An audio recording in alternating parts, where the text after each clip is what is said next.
Ito lang, nag-ano ko ng kape eh. Talk back off. Praise God. Good morning everyone and welcome sa ating fellowship this morning.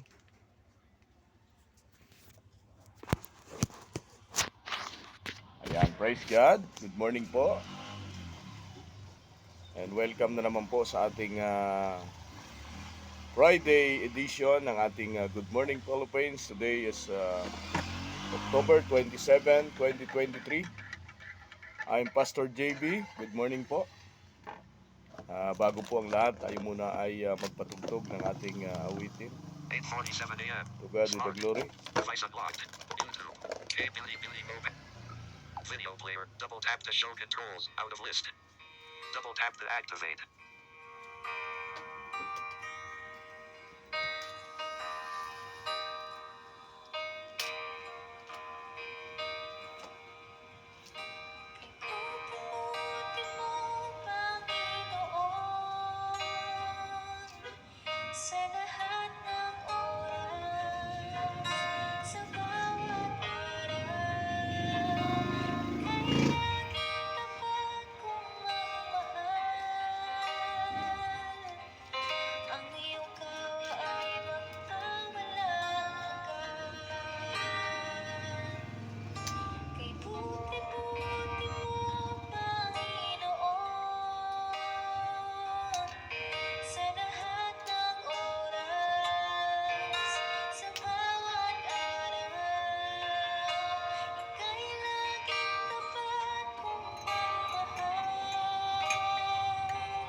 Praise God.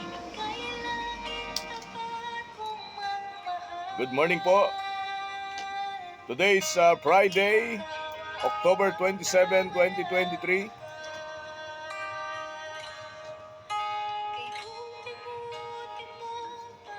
Ako po ang inyong lingkod, Pastor JB. Bumabati po ng isang mapagpalang araw sa lahat ng ating pong mga viewers, subscribers sa ating YouTube channel.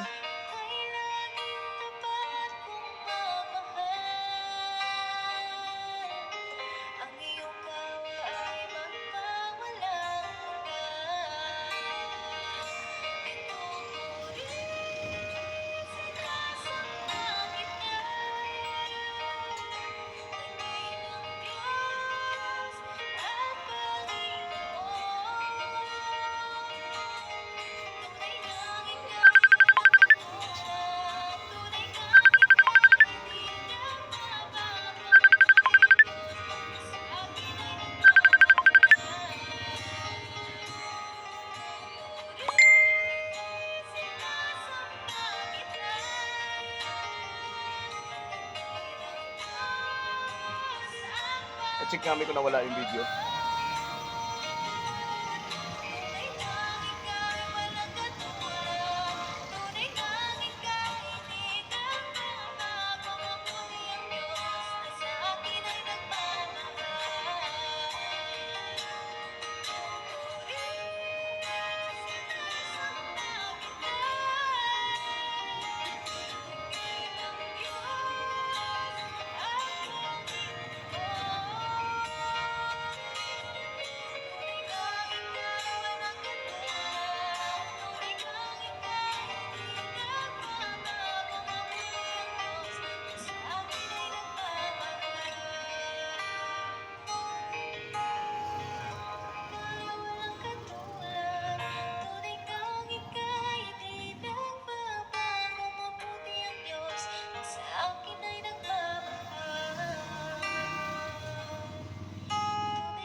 Praise God. To God with the glory. Sadyang mabuti ang Diyos.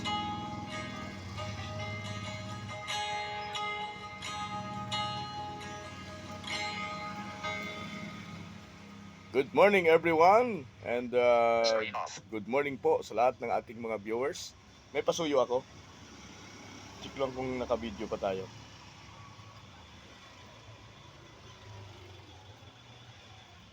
Praise God. To God with the glory.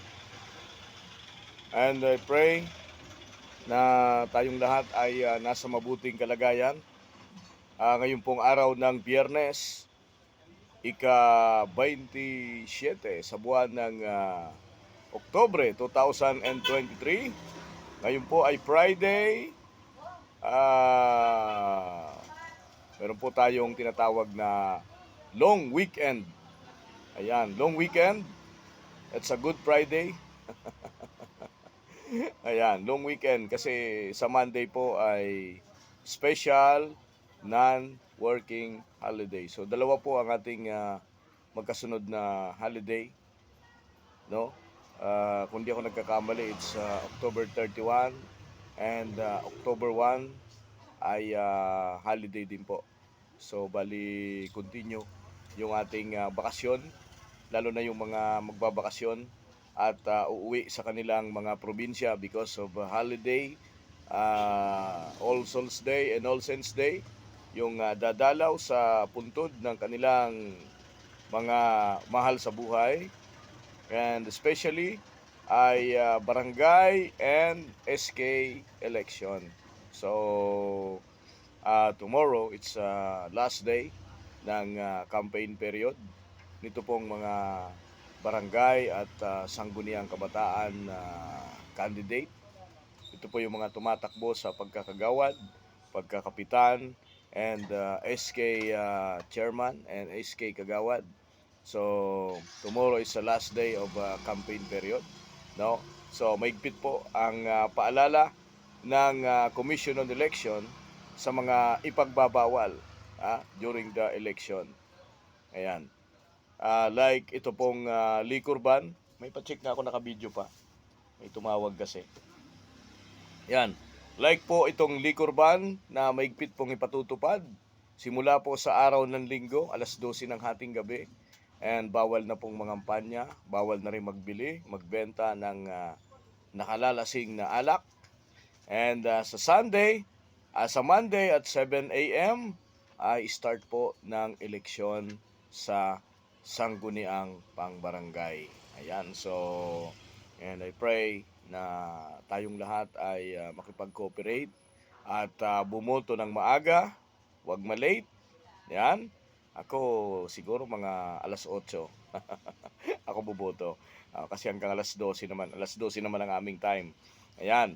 And alam na po natin yung ating pipiliin. Alam na natin yung kabisado nyo na sa inyong mga barangay kung sino ang inyong iluluklok bilang kapitan, kagawad, na 7 pong kagawad.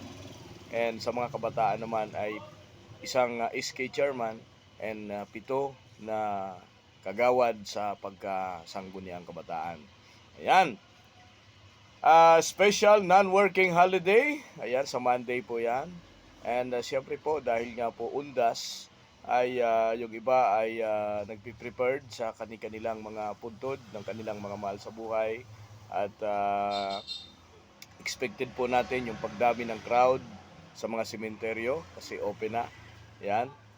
Maigpit din po ang paalala ng mga kapulisan na bawal pong magdala ng mga nakamamatay na bagay, mga nakalalasing na bagay, bawal po yung sugal, bawal din po yung mga maiingay na patugtog sa mga sementeryo. Ayan, so ito po yung mga reminder din po natin sa panahon ng undas. And ngayon pa lamang yung mga nakatatanda ay wag na tayo makipagsabayan sa dami ng tao. Ay ngayon pa lamang ay pwede na po tayong dumalaw sa mga puntod ng ating pong mga mahal sa buhay, no? So ito po yung tinatawag na family reunion na kung saan ay magkakatagpo yung magkakaanak para po dumalaw sa puntod ng kanilang mga mahal sa buhay. So nilagdaan po ni Pangulong Ferdinand Bongbong Marcos Jr. ang special non-working holiday sa panahon ng undas, panahon ng eleksyon. Yon, at ang regular holiday po, ito pong Bonifacio Day, Christmas Day, and New Year's Day, and maging itong Holy Week at Independence Day. Yan po yung mga regular holiday, maging ang Labor Day. Yan, yun po yung mga regular holiday, mga ka-YouTube. Samantala, ang programang ito ay tin po sa inyo ng P-Joyce Massage. Pasyalan nyo po kami sa P-Joyce Massage at second floor ng Alimol, Cubao. So may tapat po ito ng Tronix sa Alimol. And P-Joyce Massage at fourth floor ng Farmers Plaza, Cubao. Ulitin ko lang po, P-Joyce Massage at second floor ng Alimol, Cubao. And P-Joyce Massage fourth floor ng Alimol, Cubao, Quezon City. Open po ito ng 10 a.m. to 9 p.m. daily, mga kapatid. P-Joyce Massage and Reflexology. Pasyalan nyo po at magpa-relax. At fourth floor ng Farmers Plaza at second floor ng Alimol, Cubao, Quezon City. Mas mainam gamitin ang Pauliniment. Pauliniment, ito po ay sigurado, garantisado, at mabibili sa lahat ng Mercury Drug Store nationwide. Pauliniment. Bili na kayo. At ito po ang aking paborito. Ayan, excuse me. Siyempre po sa DJC Laundry Shop at Barangay 138 Captain Joe Apartment, Pasay City. Ito po ay open ng 8 a.m. to 6 p.m. Monday to Saturday. And 1 p.m. to 6 p.m. pagkaraw po ng linggo. Ayan, DJC Laundry Shop, Cabrera, Barangay 138 Captain Joe Apartment, Pasay City. Hanapin niyo po si Mami Glo Capisnon sa DJC Laundry Shop. Siyempre po, please like and share and subscribe sa ating pong YouTube channel. Ayan. Paki-like nyo po ang ating mga video na pinopost, ina-upload. Ayan. Sa ating YouTube channel. Ayan. Thank you. Meron na pong doon po sa aking pinost, meron ng 400 views. Thank you. God bless. Thank you po sa mga sumusuporta. And please like and share. Rail Instagram and Facebook Live, mga ka-YouTube. Okay, to God be the glory. At tayo po ay dadako na, and before, tayo po ay sumandaling manalangin. Dakila at makapangyarihang Diyos, salamat po Ama sa umagang ito. At ikaw po ang mahayag at mataas po sa amin po mga buhay. Ama, patawarin mo po kami, ano po ang amin po mga nagawang hindi kalugod-lugod sa iyo.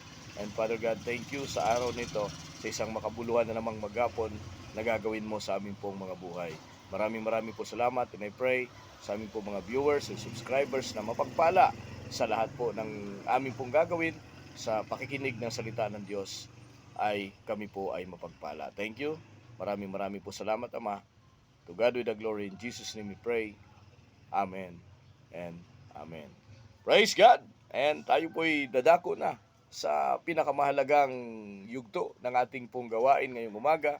Siyempre po ang salita ng Diyos na siyang nagbibigay ng kalakasan, nagpapatibay ng ating pananampalataya, at ang salita ng Diyos ito po ay buhay sa puso ng mga taong naniniwala na mayroong Diyos, mayroong Kristo na namatay at nabuhay na maguli upang ang lahat ng tao ay magkatanggap ng kapatawaran. Praise God! Ano ang iyong dyan mo? Romans chapter 8 verse okay. Romans chapter 8 verse 31, sige. Ang pag-ibig ng Diyos. Ano ba ang masasabi natin tungkol dito? Kung ang Diyos ay panig sa atin, sino ang makakalaban sa atin? 32. Kung ang sarili niyang anak ay hindi niya ipinagkait, sa halip ay binigay para sa ating lahat, hindi kaya niya binibigay ng masagana sa atin ang lahat ng bagay. Praise God, to God with the glory. About love, ang topic natin ngayong umaga. So, kailangan ang mga Kristiyano ay laging umiibig. Hindi umiibig sa laman, hindi umiibig sa salapi, kung hindi, laging umiibig sa Diyos at sa kanyang kapwa. So, kapag pinag-usapan ang usaping pag-ibig, no? Ito po ay marami po ang mga kategorya, no? Marami po ang mga kategori ng pag-ibig. Ito po ay pag-ibig sa iyong minamahal na jowa, sa boyfriend mo, sa girlfriend mo. And ang pinakamasarap na pag-ibig ay pag-ibig sa Diyos at pag-ibig sa iyong kapwa. No? Nakalagay nga dito, mahalin mo ang iyong kaaway. So napakahirap gawin nun. But si Jesus, no? Si Jesus ay nangaral about love. At ang Ama, ibinigay niya ang kanyang kaisa-isang bugtong na anak upang ang lahat ng tao ay maligtas sa kasalanan. So sabi dito sa Romans chapter chapter 8, Romans chapter 8 verse 31 about love. So binigay niya ang kanyang kaisa-isang bugtong na anak upang tayong lahat ay maligtas at mabayaran ang ating mga kasalanan. At sabi pa dito, tayong lahat ay magkamit ng kasaganahan sa pamamagitan ng pag-ibig ng ating Diyos Ama. No? About love. No? Dapat ay ang mga Kristiyano, no?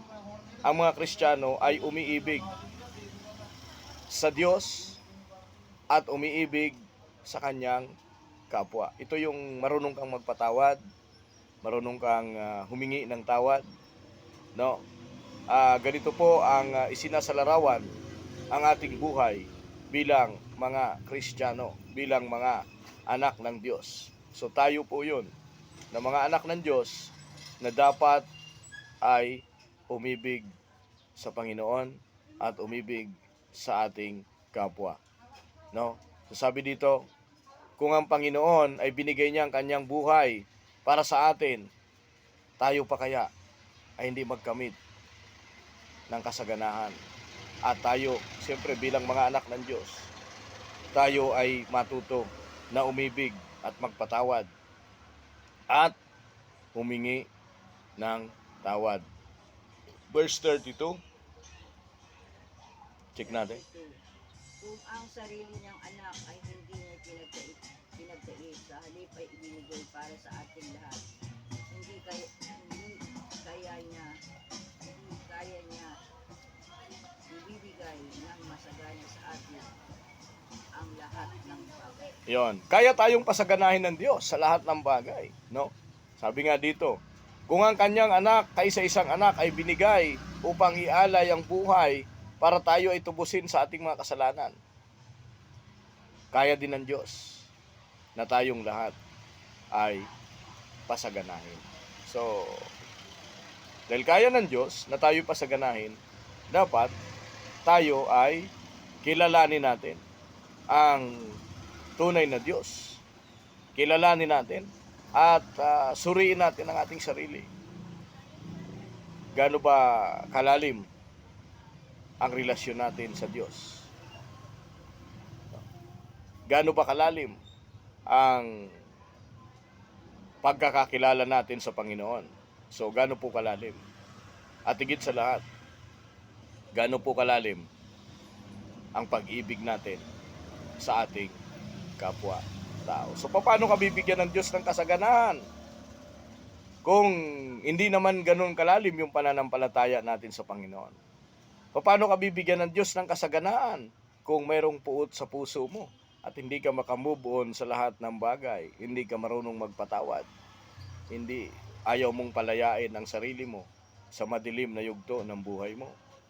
Dapat ang isang Kristiyano na naniniwala na may Diyos ay mayroong kategoring mapagmahal, mayroong kategorya na mapagpatawad, mayroong kategori na mapagpakumbaba.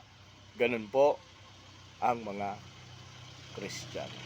So the book of Romans, ito po ang ating natutunan.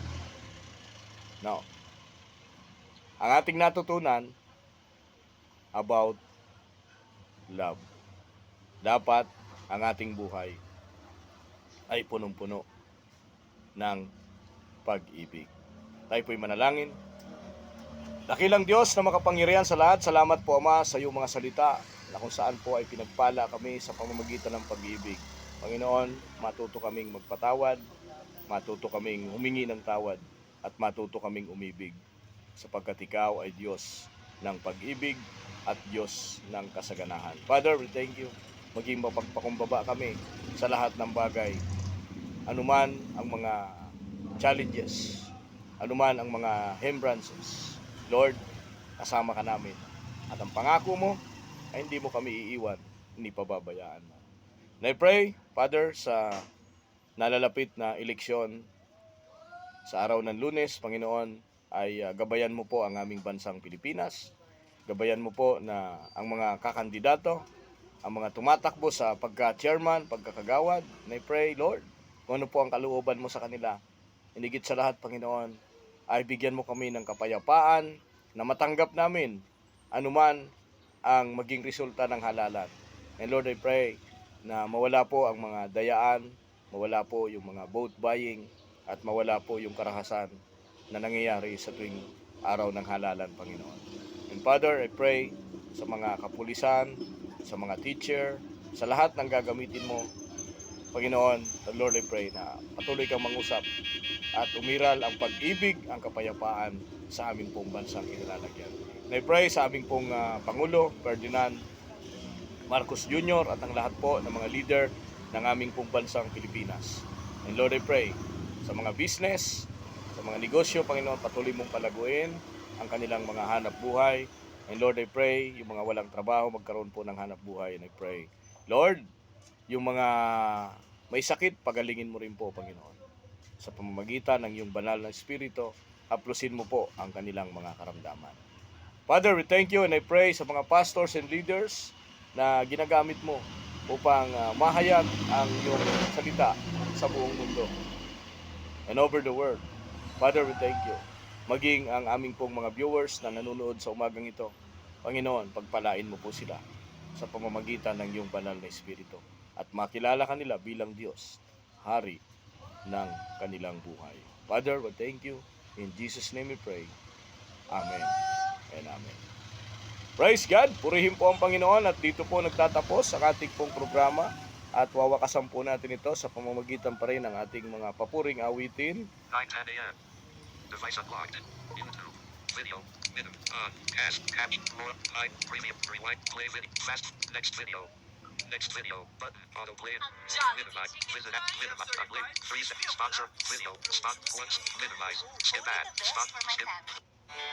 Video player. Double tap to show controls. Double tap to activate.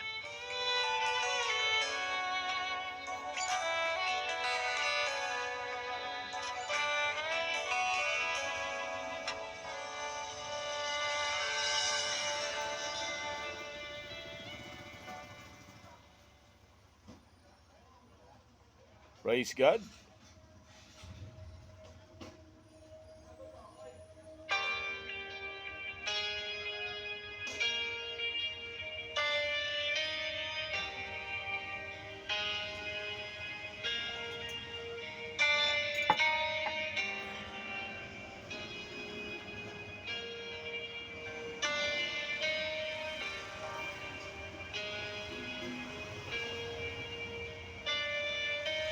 I just want to speak the name of Jesus over every heart and every mind. 'Cause I know there is peace within your presence. Purihin po ang Panginoon and to God be the glory. At sa pamagitan po ng awiting I Speak Jesus, ay tayo po ay pansamantalang nagpapaalam. To God be the glory. Purihin po ang Panginoon and thank you. And I hope na ikaw ay napagpala sa salita ng Panginoon according to the book of Romans about love. Love your enemy. Love Jesus. Maraming salamat po. To God be the glory. Luzon, Visayas, Mindanao, Mega, and Metro Manila, and over the world. I love you people. I love you Philippines. I love you over the world. Good morning, Philippines. Thank you and God bless. I'm Pastor JB. Shalom. Over fear and all anxiety.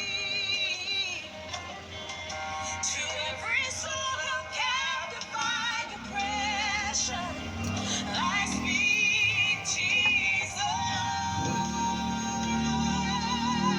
Your name is power. Your name is healing. Your name is life. Break every stronghold, shine through the shadows, burn like the fire. Your name is power, your name is healing. Talk back up. Back button. Tap again to stop.